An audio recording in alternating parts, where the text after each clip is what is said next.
to sign in over there. I know you've signed in once at the back, but there's a drawing happening. So if you want to sign your name on a little piece of paper, drop it in the bowl, and then I've got some name tags over there if you'd like to go ahead and get one of those.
Spring break?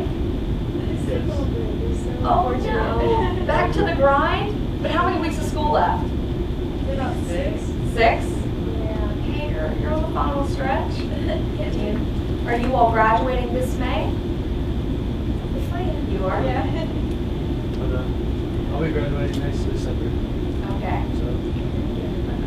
I'm trying. I don't know. I might. If not, then I have 2 classes left. Okay. Fingers crossed. Right. Well, good afternoon. It is Career Development Week at the University of Charleston. And, you know, we dedicated an entire week to career prep, to getting you ready for the workforce, right? So all of these topical workshops, from dining etiquette to grilling you with resume advice or interview questions. There's all kinds of workshops that we've put together that will give you the tools needed so that you can hit the ground running, right?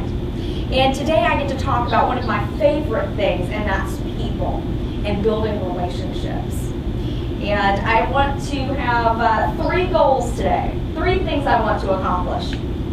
Number 1, I want to talk to you about what networking is. What is it? Why is it useful? You know, it's not all about dressing up in fancy suits and taste testing delicious food, right? There's a purpose of networking. So what is that? So give you a general overview. Another thing that I want to do is talk to you about POP. Does anyone know what that acronym stands for? P-O-P. Any marketing students? I knew it was last semester. It was last semester? Okay, well, I'll refresh your memory here in a couple of minutes. The third thing that I want to accomplish before you leave today is I want to create an army of networking ninjas. I want you to walk into a networking event and I want you to go from awkward to awesome in 0.5 seconds. I want you to know exactly which fork to use. I want you to know who to talk to, what to talk about, right? All of these great things. That's what I want to accomplish today. So hold me accountable. So welcome to my presentation, which is Networking Beyond the Business Card. My name is Bridgette Borst. I'm the Director of Alumni and Parent Relations at the University of Charleston. I also serve on the Integrated Marketing Communications team for the university. I'm involved in a couple of organizations in the Charleston area, and I serve on the board of Appalachian Children's Chorus. So since we are on a first and last name basis, I think we'll go ahead and dive into the presentation, which is networking. A good place to start. What is networking? What is it? Any ideas? What comes to mind, or what key words do you think of? Connections. People. Great. What else? Any images that come to mind? Facebook? Because that's a form of networking, right? Exactly. So all of these things, you building relationships, you might think about people or social circles. An excellent quote by Bob Berg says, networking is simply the cultivating of mutually beneficial, give and take, win-win relationships. It works best, however, when emphasizing the give part. So what does that mean, the give part? That means don't be a networking jerk. Don't walk into the room and the one thing on your mind is, what can all of these people in the room do for moi? Right? Think about what you can do for them, how you connect your connections, how you link people. Think about that. What you can do for other people. I was reviewing a video over the weekend, and I found an excellent example for what I thought was, a great overview for what networking is. It was right on point. So we'll go ahead and take a look at that. What's the point of networking? Let me tell you something. Everything that you want to achieve in life is going to be with and through other people. I don't care what your dreams are. It could be being the head of the PTA or rising to the top of a corporation or just being a great salesperson or an administrative assistant. I don't care what it is. Everything you want to achieve can be with and through other people. Just think about it for a second. Think about the things that you're most proud of today. The things that you've done that from your perspective really shine in your life as things that you're holding out there. Think about the people who made that happen for you. Imagine the faces, the team members, the friends, the coaches, the mentors, the teachers, the people who are there for you. Now just a moment, think ahead. Think about your great dreams. All those dreams you have that I just mentioned a second ago. There are going to be 25 people between now and you achieving those dreams who are going to rock your world. These are the individuals that are going to be there for you, that you're going to be there for them, with real, unique, intimate relationships, mentorships, friendships, leaders, team members following you. It's about the people. It's ultimately about the people. And the question is, are you leading in this world, walking around in this world, inviting those people in? That's what networking is. So it's about the people, networking. Again, building those relationships with people.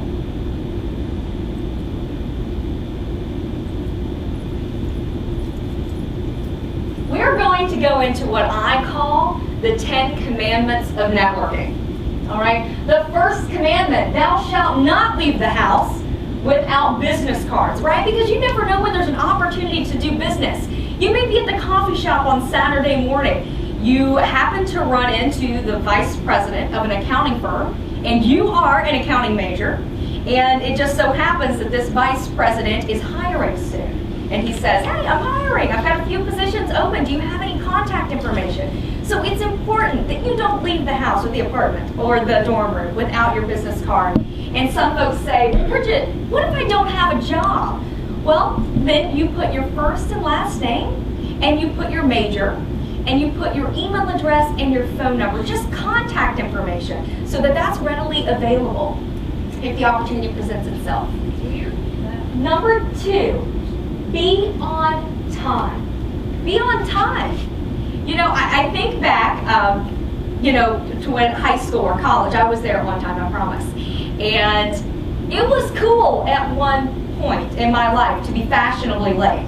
Can any of you agree with that? You're in high school and maybe, your friends are throwing a party, they're out of town, and you go over to the party, and it's important to show up 30 minutes late. So everyone knows that you arrived, right?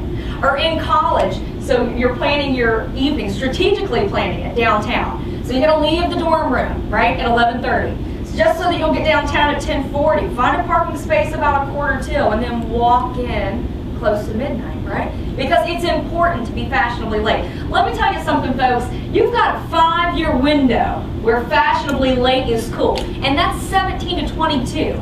Because after 22, it's not cool to be fashionably late. What's cool is that you get a job. Number 3, do not hijack the conversation. Listen. I was at the governor's mansion a couple of weeks ago for a networking event, and I was seated at a table with a couple of prominent individuals in the higher education realm. At this table was a student, not a University of Charleston student, but a college student. And what I noticed about this student was that throughout this dinner for an hour and a half, she constantly interrupted whoever was talking and whatever they were talking about.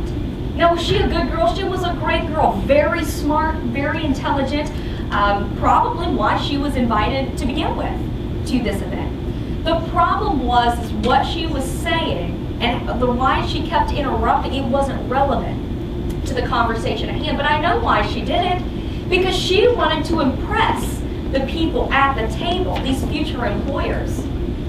She wanted to let them know she was paying attention. She didn't want them to think that she was bored or she wasn't smart, so she thought she needed to talk and interrupt constantly. But what she did not realize was that you can be engaged and you can pay attention without talking. You can smile, you can listen. There's social cues, there's body language. Communication is, much more than just verbal communication. Number 4, ditch the sales pitch.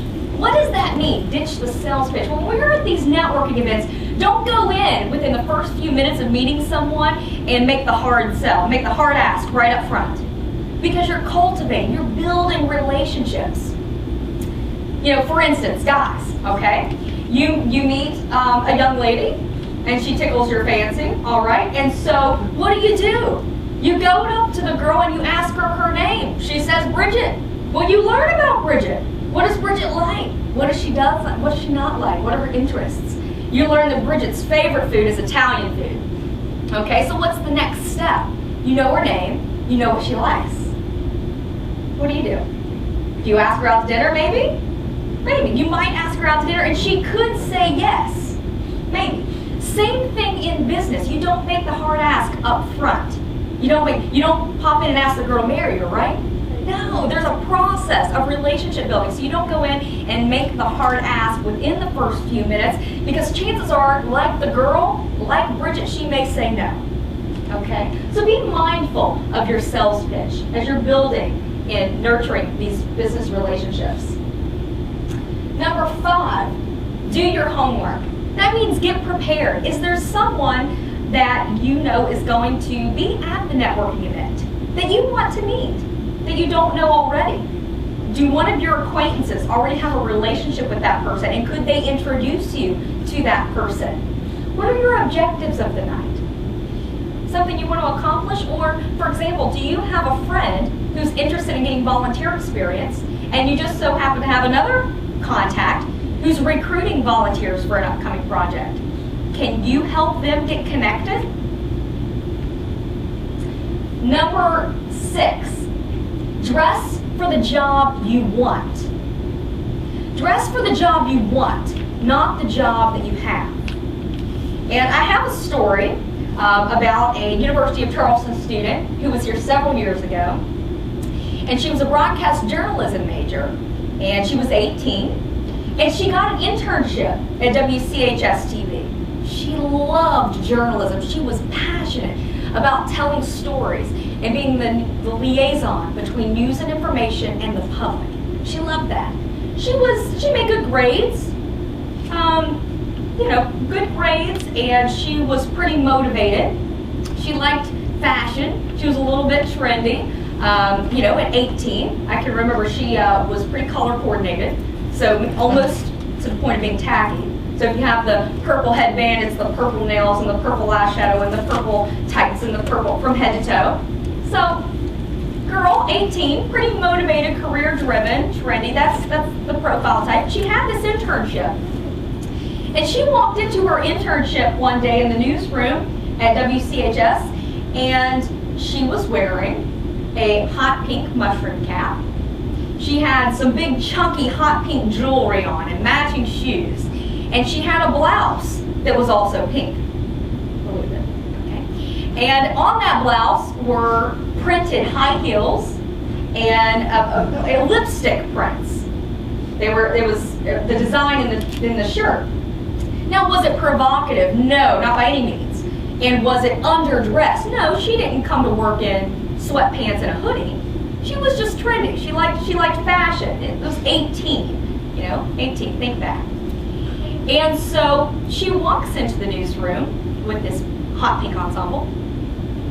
And the lead anchor at the time asked if she wanted to go to the dressing room. She was getting ready. The anchor was getting ready for the 11 o'clock news. So she takes the intern into the newsroom, and she's, patting her makeup, and she's working with her IFB, and she's got a mic check. She's getting ready to do the mic check, and so the girl, the intern's really excited, and she's seeing all this firsthand. She'd only been on the job a couple of weeks. And the anchor turns to the girl and says, "Are you serious about journalism?" And so the girl wants to make a good impression, and she wants to have all the right answers. She wants to have the right answers. She wants to follow the rules, and she's really eager. And she says, "Of course I'm serious. Of course I'm serious about journalism. Yes, ma'am. Very much so. Yes." And so the next question, the anchor turns to the intern, and she says, "Do you want my job someday?"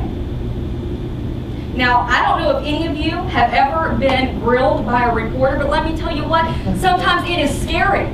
Sometimes those journalists, they are downright ruthless, intimidating.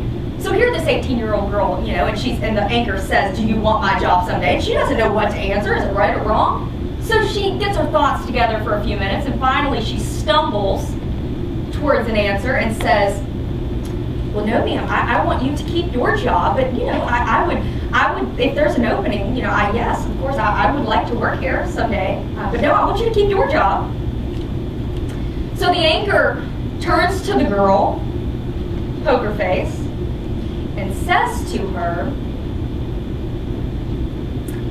"You will never have my job in news, and you won't have a job in news at all if you keep walking into the newsroom like it's New York Fashion Week every single day."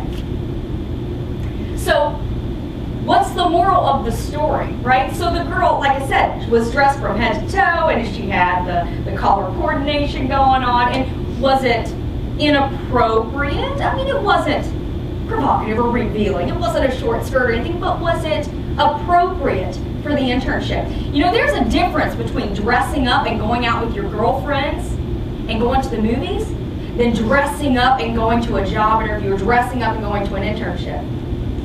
So you may be thinking, so did whatever happened to this girl? Did she end up, pursuing that career? Did she go into news?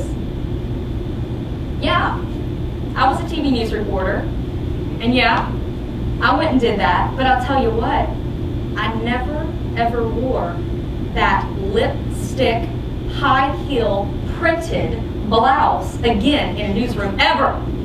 Now, granted, it may not fit now, but I'm going to spare you the details. So I learned my lesson, so please learn from my mistakes so that you don't make that mistake. Make sure that you are dressing up, but when you're dressing up, you're dressing appropriately to business casual standards.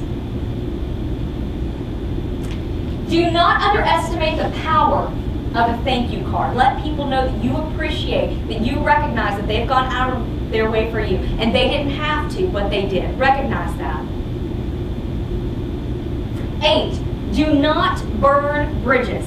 We're talking about relationships today, right? And everybody has relationships, whether that's with coaches or your family, friends, or a significant other. You have relationships, and sometimes those relationships, there's a chapter that ends, right? Whether it's a business deal or whether it's a friend moves away or if there's a breakup. Sometimes relationships, there's an end to that relationship where there's a chapter that concludes. Sometimes it's not always an ideal closing, is it? But the point is, try to find some type of way to compromise. Be cordial. And could they do something? Why? Because they can do something for you down the road someday? Well, maybe, but that's not really why I do it, because that's the right thing to do. because you're the bigger person. So always end on good terms when a chapter closes in any relationship.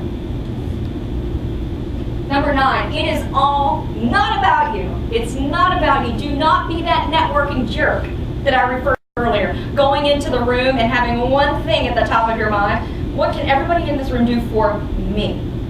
Think about what you can do for them and how you can connect mutual connections and extend your network and build relationships. And 10, last but certainly not least, walk into the room and smile, take a deep breath, and offer a firm handshake. Not a vice grip there, but a nice firm handshake. Bridgette, Yes, ma'am. can you repeat what you said about the business card? You said if like you didn't have a job or whatever, and you listed like contact information. Right. The question is about the business card. Always have your contact information available. So even if you don't have a job, there's actually a template that you can use in Word that is pretty user-friendly. And if you don't know how to do that, you can visit the Career Development Center, and those folks can help you with that, or I can help you with that. So it's a very affordable, user-friendly way to create business cards. And all you need to put on there is a way for people to contact you. So your first and last name, and then your major, University of Charleston, then your phone number and your email address. Just something that you can have on your person, whether it's in your purse or in your wallet, so that if you're out at the coffee shop or you're at the gas station and you run into somebody and they say, how can I get a hold of you? You can say, here you go. Don't miss an opportunity to do business. Well, I hope that we have worked up an appetite, because this is my favorite part, can you tell? All about food, networking. Yeah, you get to go to these hors d'oeuvre parties, of course. What I want to do is, yes, when you go to these networking events, there is food, and what you need to remember is that's not the primary thing. You are there to do business. You are there to network. And yes, food is a part of that, but I would advise you to maybe get something to eat beforehand so that you do not hover by the buffet line. Also, when you go to these networking events, and again, this is your own personal judgment, but there will be alcohol involved. And you need to kind of, use your best judgment. I would recommend not having more than 1 glass, maybe 2 glasses if it's an extended networking event. Use your best judgment, but you don't want to drink excessively, because what type of impression does that create for references and for future employers? What type of impression does that create? So I want to talk to you about juggling. You're at this networking event, and you're trying to think of things to say, and you're talking with someone, and then you've got your drink in one hand, and you've got your plate of food in the other hand, and you're trying to just juggle it all. Well, let me talk to you about the procedure of how to do this. You want to take your hors d'oeuvre plate and hold it in your left hand. Some etiquette here, right? You want to slip the napkin under your pinky so that it rests under the plate as so. And if you go through the buffet line, make sure you leave enough space on your plate so that if someone comes up to talk to you, to shake your hand, you have a convenient tray there. Okay, that happens for a few different reasons. Again, because you're here, and what are you doing? You're talking, you're shaking some hands, you're meeting people, they come up, there's enough room on your plate, so do not pile it high, eat before you come. You shake the person's hand. Secondly, if you're eating with your right hand and you need a napkin, it's readily available for you right here. So this is the proper way to do that. If you all want to come up, a few of you, anybody who would like to give it a little try here. I'm not going to put you on the spot. There's cookies involved. There's cookies involved. So if a few volunteers to kind of come through the demonstration and get your plate and your napkin, get some food here. That's all just one cup. You all must have had lunch before you came, which is what you were supposed to. That's what I just told you to do, right? So you had done your homework and you had listened. Very good.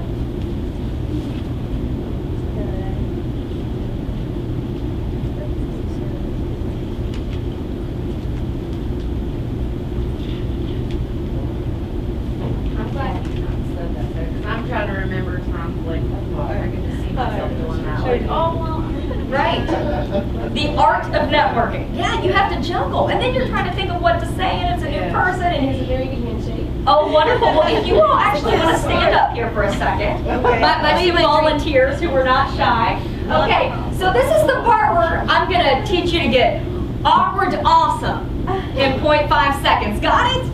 All right, the first thing you want to do is you want to break the ice. You walk into an event, you need to introduce yourself and ask questions, okay? And the second thing, you want to repeat their first name, and you do that for 2 reasons. Hello, I'm Bridgette. She's putting her glass on her plate, S.O. Hi, Emily Ashby. Emily, okay, wonderful, Emily. So I repeated her first name for a couple of reasons. One, it's a warm feeling. When someone says your name, it's inviting, it's warm. Okay, that's the first reason. The second reason is, how many of you have ever been introduced to someone and 2 seconds later you forget their name? You're like, what was their name? And you're asking your friend, what did you say his name was? Exactly. But if you repeat their first name, then you have some more recall. It's in your memory for a little bit. So when you wrap up that talk about 15 or 20 minutes later, it's right there. So more than likely you'll be able to remember that. Second thing I want to talk to you about is the inverted U. Okay, so we've got this networking. We've got the high boys, the high tops in the back, and people are mingling. And as you see how we've got this inverted U going on. What does that mean? Well, you don't want to have somebody in the corner, right? You want to be inviting. Well, I don't think you want to have somebody in the corner. That's a different conversation. Okay, so today we're doing the inverted U. And you want to be inviting. That way you are approachable. So if other people at the event want to come up and talk to you, you are squared away instead of having your back. Does that make sense? So be mindful of your body language, because social cues, body language, communication is more than just about what you say verbally. Okay, wear your name tag on the right because you offer a right handshake. Hey, that's okay. That's why we're here. We are. They always want you to put it in Listen, there. we are getting you job ready. This is career prep, so that's why you're here. That's why you're learning these things. So please don't be embarrassed. It's proper procedure to have your name tag on your right, because when you shake their hand with your right hand, they automatically see that. Okay. I would recommend that you pass on the broccoli, pepper, and garlic. Now that's kind of that's a personal opinion, but have you ever been in a situation where you're at dinner with someone or you're out somewhere and someone has a piece of broccoli in their teeth and you're thinking to yourself like, oh, do I be a good friend? Do I tell her that she has broccoli in her teeth, or do I let her walk out here and let everybody else see and then her get in the mirror and say, why didn't you tell me? Right?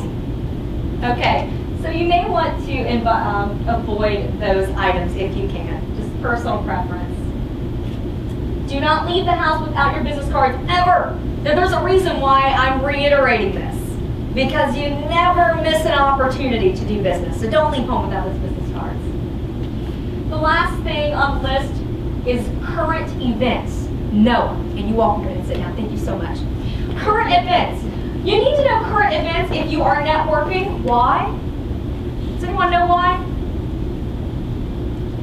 That gives you something to talk about. That's a great reason. That's one of the reasons, because it gives you something to talk about. Conversation topic. Okay, because we practice citizenship at the University of Charleston. Civic engagement and civic responsibility is embedded within our curriculum, because you know why? Because we want our students and our graduates to not only know what's going on in their world, but we want them to see the bigger picture. We want them to know what is going on outside of just their world and outside of what just directly affects them. We want them to have an appreciation and an understanding for the big picture.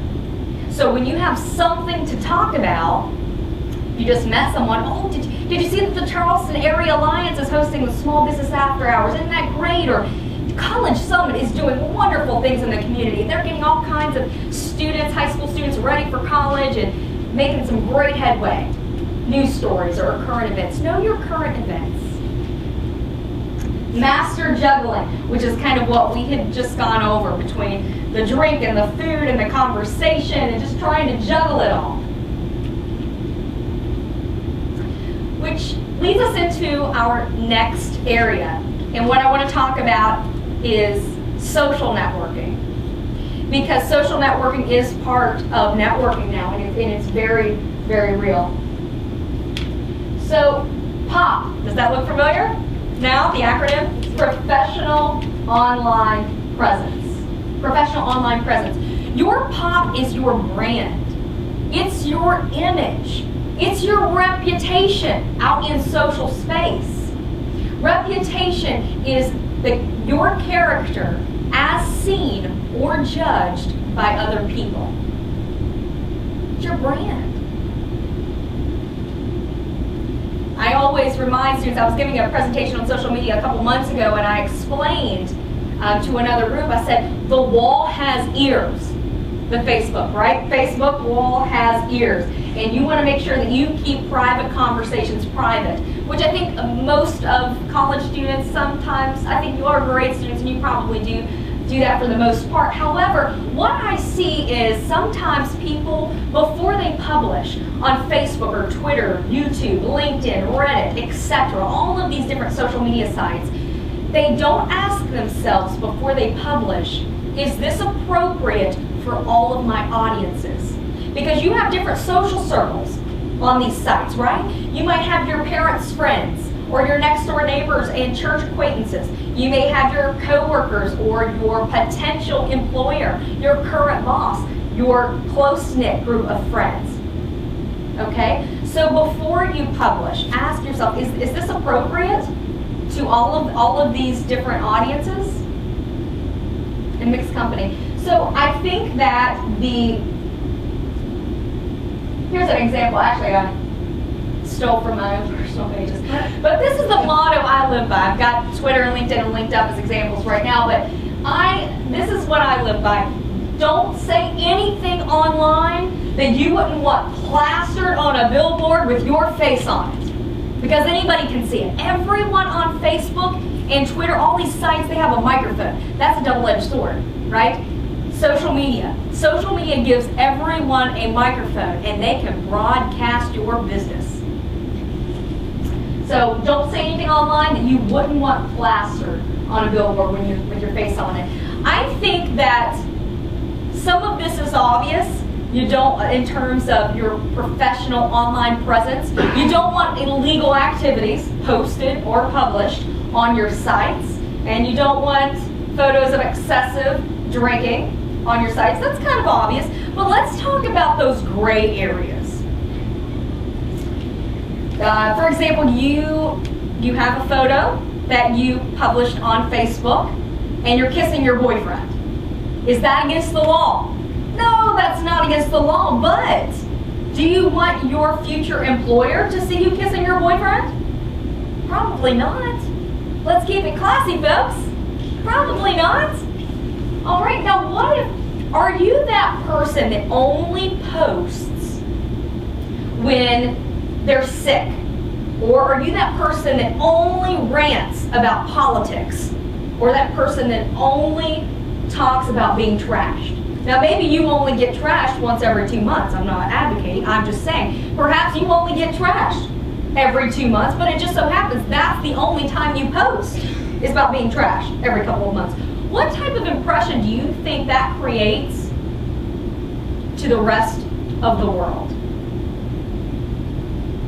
That's your reputation. That's your brand. That's your image. Before you post, before you publish, think twice about, is this the reputation that I want? This is my brand. This is my image. This is appropriate in mixed company. Is it offensive? Okay. My favorite, well, not my favorite, I'm being a little sarcastic, but what I see a lot is, you know, somebody's really, really mad. I mean, they are very mad, right? They just had a bad day. We all have bad days, I get it. But, you know, for example, maybe someone's really mad at their boss. You know, I am not fetching him another cup of coffee. Not doing it. I am mad. Or, you know, your girlfriend broke up with you over email and she's seeing your cousin who looks more like Channing Tatum, okay? Yeah, I get it. You're mad. I'd be mad. You're mad, okay? And I see posts in these type of scenarios that are published on Twitter or on Reddit, these different sites, something to the effect of,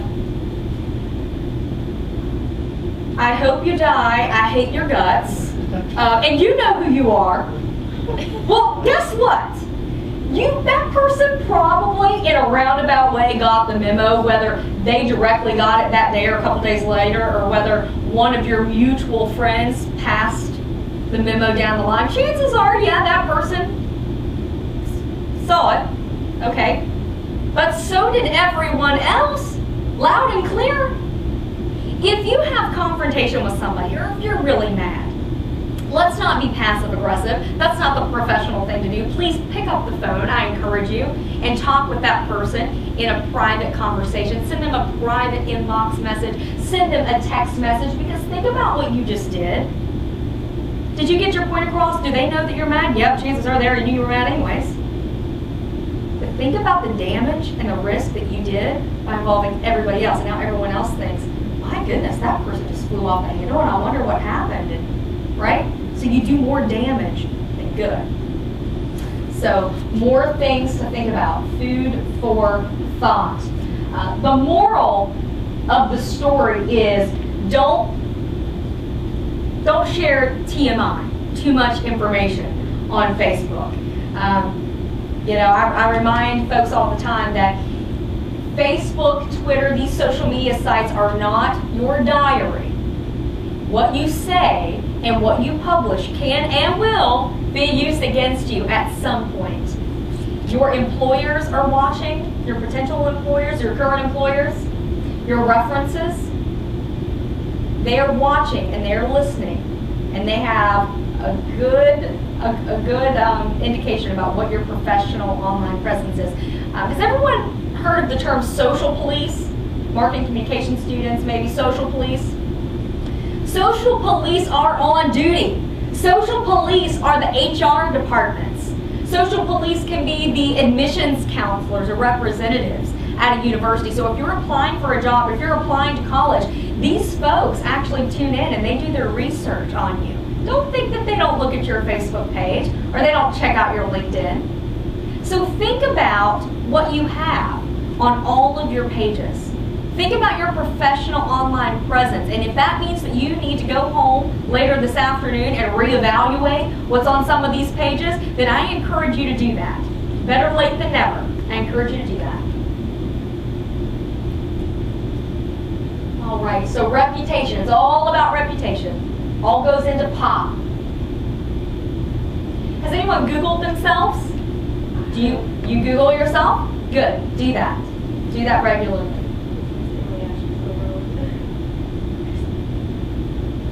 Very good, very good. Well, since we are here at networking, and that's what we're talking about today, I think it would be most appropriate to take one of you to a networking event. I need some arm candy. So, I hope that all of you, when you came in, filled out a little piece of paper with your name on it in the bowl, because we have, I actually have a social engagement coming up in a few weeks. And it is at the Marriott, and it is hosted by Maddie Cook, who is an alum. She's from Mexico. She grew up in an orphanage. She has over 60 brothers and sisters, and she is the creator of Maggie's Salsa. So if you've been in Walmart or if you've been in Kroger and you've had Maggie's Salsa, that's our alum. And she has a beautiful American, just rags to riches, American dream type of story, and she's celebrating that story by writing a book, and she's launching the book and hosting an event at the Marriott here in a couple of weeks. And so I would like to invite one of you to be my guests. So Micah, you're my intern. Would you mind getting that bowl back there? Micah, as she's getting the bowl, she brings that up there. We'll draw a name here, but I just want to give Micah a dolan some kudos, because she puts up with me 5 days a week and sometimes on the weekend as my intern, and she keeps me in line and keeps me organized, and some days I don't know if I would get halfway through my to-do list if she wasn't there in the office. So thank you, Micah. Let's see here. Leah, great, wonderful. Well, I will talk to you about some of those details afterwards. The event's on March 30th, so we can sort out the logistics here in a little bit. Before you leave, if you're interested in getting a copy of the presentation to review, there's a second sign-in sheet at the back, not Hannah's, but one that I had provided. So if you want a copy of this, then please list your email address and I would be happy to email that to you. So this is the time where we're going to talk about questions. If you have any questions, we've covered POP and relationship building, business networking, social networking, a little bit of dining etiquette. You get a more dining etiquette experience presentation, I think, later this week. But we've got a little preview today. Any questions? Yes, ma'am. How did you begin to get into the communications field and everything that you've been doing and all that? And what made you interested in it? Right. And I know it's kind of a learn as you go type of thing. Right. Her question was, what interested me about communications? What drew me to communications? Well, I like to talk. Really? Really? Communications. I think that I knew at a very young age that I wanted to work with people and that relationships and people were something very dear to me. So I started out in broadcast journalism because I wanted to help people tell their stories. And I wanted to be that liaison, as I mentioned, of news and information. I wanted to be that leader that was communicating during crises or during a bad time or a good time for people relying on messaging and information. I wanted to work with people. I soon found out that I didn't like chasing the bad guys as a reporter, and I didn't like sitting in 6 feet of snow. So I decided, what can I do in communications that I can still work with people and still communicate key messages? And so I actually went into integrated marketing communications, so marketing. So to answer your question, I think I knew the pillar was people and relationship building. And that's what attracted me to the communications field. But I think sometimes when you get the field, the umbrella, it takes you a little while to figure out what your fit is, what your niche is. Does that make sense? Great. Any other questions? Go right ahead, sure. How do you overcome like awkward silences or being really, really nervous in leadership? Okay. Wonderful. How do you overcome if you're shy and you walk into a room, group setting, awkwardness, right? I think some of that comes with practice. So the more you do it, the more comfortable that you're going to be with people. But some of the things that you can do to prepare to make yourself more comfortable is do your homework. Like we said, if you're more familiar with who's going to be there and you've profiled some of those people, like for example, I'm really interested in learning more about the West Virginia Symphony League, and I know that some of those people are going to be there. I love music and I love entertainment, and so how do I get involved? And who are the people that I would want to connect with that can help me get involved with that? That's just one example, but do your research, do your homework, and that will help you be more prepared. And when you are more prepared, you are more, confident. If you're more prepared, you're more confident. So that will help your confidence. And again, just repetition and practice will help. And if you can talk about current events, if you can have a few topics off top, just a couple of questions. So again, doing your homework and preparing. So maybe you're thinking to yourself as you're going in, okay, so what's going on in the news this week? What was something really cool that I worked on last week on my job? What's something that I can talk about?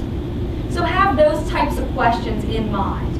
And if you do your homework, if you practice, if you prepare, that will help you to become less shy. But one question that I always seem to get is, but what if I don't want to go up and talk to somebody?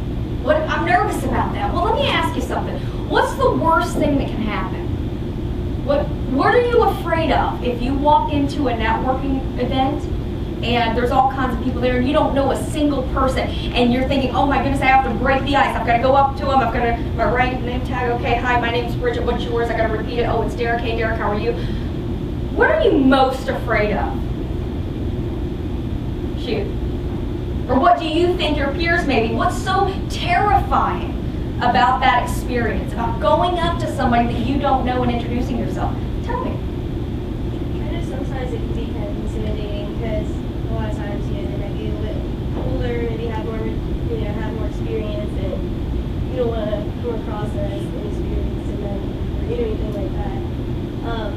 So I know that can be kind of, That's, you know, somewhat intimidating as well.